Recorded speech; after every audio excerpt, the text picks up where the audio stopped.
여러분 안녕하십니까? 다양한 뉴스가 가득한 방송 아주TV 뉴스룸 준하연입니다. 2월 8일 목요일 뉴스 시작하겠습니다. 10번째 민생토론회를 연 윤석열 대통령이 소상공인과 자영업자의 재기를 위해 정책수단을 총동원하겠다고 말했습니다. 더불어민주당 홍익표 원내대표가 어제 방송된 윤 대통령의 신년 대담이 빈껍데기 대담이라고 비판했습니다. 제3지대가 윤 대통령이 어제 김 여사의 명품백 관련 의혹에 대해 밝힌 입장을 한 목소리로 비판했습니다. 주담대 갈아타기 서비스 개시 한 달 만에 4조 2천억 원 규모의 신청이 접수됐습니다. 소고기나 명태, 사과 등 설 성수기 식품 가격이 지난해보다 평균 3.2% 떨어진 것으로 나타났습니다.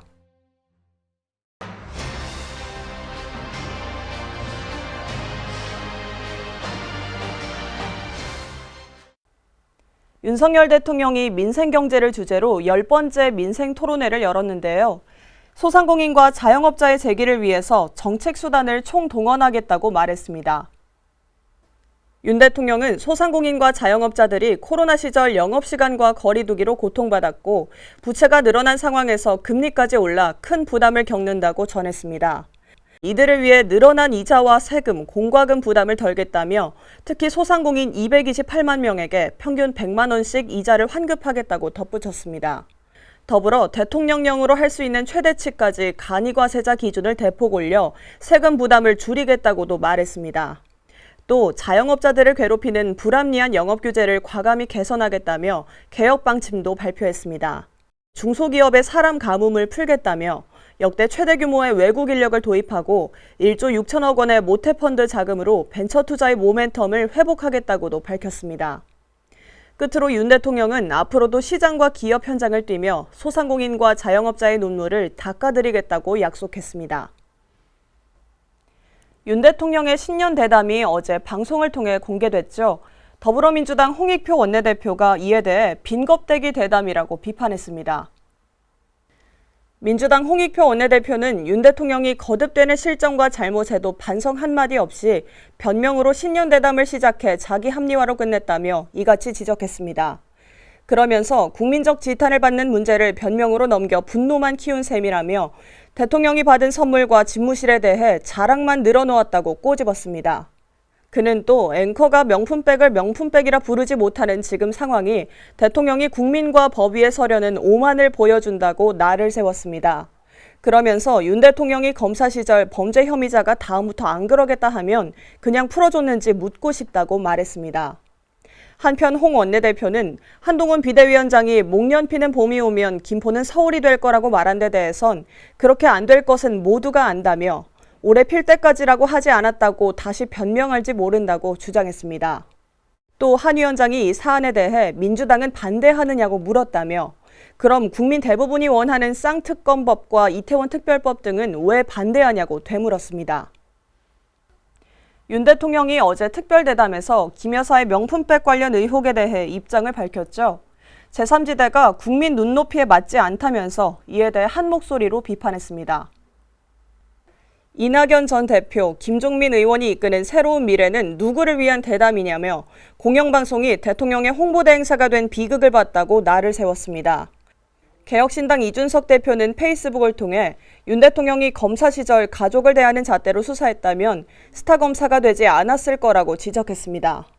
윤 대통령은 앞서 지난 2012년 국정원의 댓글 조작 의혹과 지난 2016년 최순실 사태를 수사하면서 국민적 관심을 받게 됐습니다. 이어 개혁신당 이기인 최고위원은 어제 대담에 대해 미진한 연극 한 편 잘 봤다며 왜 부끄러움은 늘 국민의 몫인지 개탄스럽다고 비판했습니다. 또 새로운 선택 금태섭 대표는 국민은 실망을 넘어 충격을 느꼈을 것이라며 국민 눈높이를 맞추지 않은 채 소통하려 한다고 꼬집었습니다. 한편 윤 대통령은 어제 대담에서 명품백 수수 논란이 공작이라며 시계에 몰카까지 들고 왔던 상대를 매정하게 끊어내지 못한 게 아쉽다고 말했습니다. 주택담보대출 갈아타기 서비스가 개시된 지 한 달이 됐죠. 그 사이에 무려 4조 2천억 원 규모의 이동 신청이 이뤄졌다고 합니다. 금융위원회는 이런 내용이 담긴 대출 갈아타기 서비스 이용 현황과 편의성 개선 계획을 발표했습니다. 그러면서 지난달 9일 개시된 주담대 갈아타기 서비스에 어제까지 약 4조 2천억 원 규모의 이동 신청이 들어왔다고 전했습니다. 금융위에 따르면 신청자는 어제까지 총 2만 3천 명을 넘었으며 대출 이동 규모는 약 1조 수준인 것으로 나타났습니다. 낮은 금리로 대출을 변경한 차주의 경우 인당 연간 294만 원의 대출 이자를 줄였다고 금융위는 덧붙였습니다. 한편 지난달 말 개시한 전세대출 갈아타기의 경우 어제까지 약 4천 명의 차주가 약 7천억 규모로 신규 대출을 신청한 것으로 확인됐습니다. 금융당국은 그러면서 지금은 아파트 담보대출만 가능한 이 서비스를 앞으로는 빌라나 오피스텔 대상으로도 확대할 계획이라고 전했습니다. 설 명절 앞두고 장 보시면서 소고기나 명태, 사과 같은 식품들 많이 담으시죠. 설 성수기 식품 가격이 지난해보다 평균 3.2% 낮아진 것으로 조사됐습니다. 농림축산식품부와 해양수산부는 올해 설 명절 전 3주간 설 성수기 식품 가격이 지난해보다 3.2% 낮게 유지되고 있다고 발표했습니다. 앞서 두 부처는 물가 안정을 위해 지난달 19일부터 어제까지 농축수산물 등 16대 성수품을 목표량보다 많은 25만 6천 톤가량 공급했습니다. 더불어 지난달 11일부터 전국의 마트에서 할인 행사를 진행하도록 약 1,000억 원의 예산을 지원했습니다. 이에 따라 소고기와 돼지고기 가격은 지난 설 명절보다 각각 2.8%, 6.6% 떨어졌고 달걀 가격은 11.3% 내려갔습니다. 또 갈치는 11%, 명태는 7.6% 가격이 하락한 것으로 집계됐습니다. 다만 생산량이 준 사과와 배의 경우 각각 10.7%, 19.2% 가격이 올랐습니다. 기획재정부가 총 세입과 세출 집계를 끝내는데요. 세수 부족으로 사실상 쓰지 못한 예산이 11조 원으로 역대 최대를 기록했습니다. 기획재정부에 따르면 불용 예산은 이처럼 11조 원으로 나타났고 결산상 불용은 45조 7천억 원으로 역시 역대 최대 규모인 것으로 확인됐습니다. 이는 지난해 국세가 예상한 것보다 56조 4천억 원 덜 거쳐 국세 수입이 당초 예상보다 줄어든 데 따른 결과입니다. 이에 대해 정부는 지난해 하반기 코로나가 잦아들며 예비비 등이 줄어서 그렇다며 여유 재원을 최대한 써서 세수 부족을 메웠다고 설명했습니다. 시각장애인과 청각장애인은 저작물을 이용하려면 변환과 복제가 필요해서 그동안 저작권 문제로 어려움을 겪었는데요. 문체부가 이들을 위해 이용 가능한 저작물 범위를 구체적으로 선정했습니다. 문화체육관광부는 시각청각장애인의 저작물 이용을 돕기 위해 관련 시행령을 개정하며 변환 및 복제할 수 있는 저작물의 범위를 발표했습니다.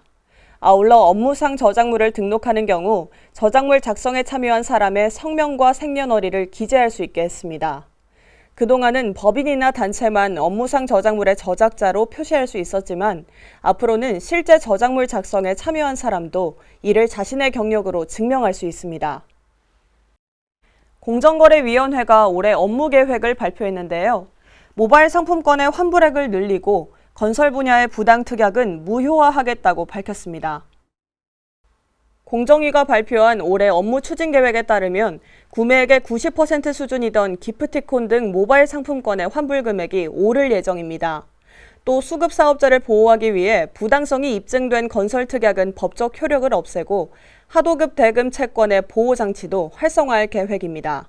이 밖에도 SNS 마켓에 대한 소비자 피해 실태 조사를 통해 SNS 숏폼의 뒷광고 점검도 강화할 방침입니다. 이어서 날씨 전해드리겠습니다. 설 연휴 내내 큰 추위는 없겠고요. 기온은 지난해와 비슷하거나 조금 높겠습니다. 연휴 첫날인 내일도 전국에는 큰 추위 없이 구름만 다소 끼겠습니다. 설 당일인 토요일 오후부터는 경기 남부와 충청, 호남 지역에 비가 내리겠고요. 일요일에는 제주도에만 비나 눈이 내리겠습니다. 다만 미세먼지 농도가 높아서 내일과 모레는 시야가 더 답답해지겠는데요. 모레인 토요일은 제주를 제외한 전국이 초미세먼지 농도 나쁨 수준 보이겠습니다. 바깥에 오래 나가 있는 분들은 호흡기 건강 주의하셔야겠습니다. 연휴 마지막 날인 월요일은 전국이 대체로 맑겠습니다. 오늘 준비된 뉴스는 여기까지입니다. 목요일 아주TV 뉴스룸 마칩니다. 저희는 화요일 저녁 6시에 다시 찾아뵙겠습니다. 시청해주신 여러분 고맙습니다.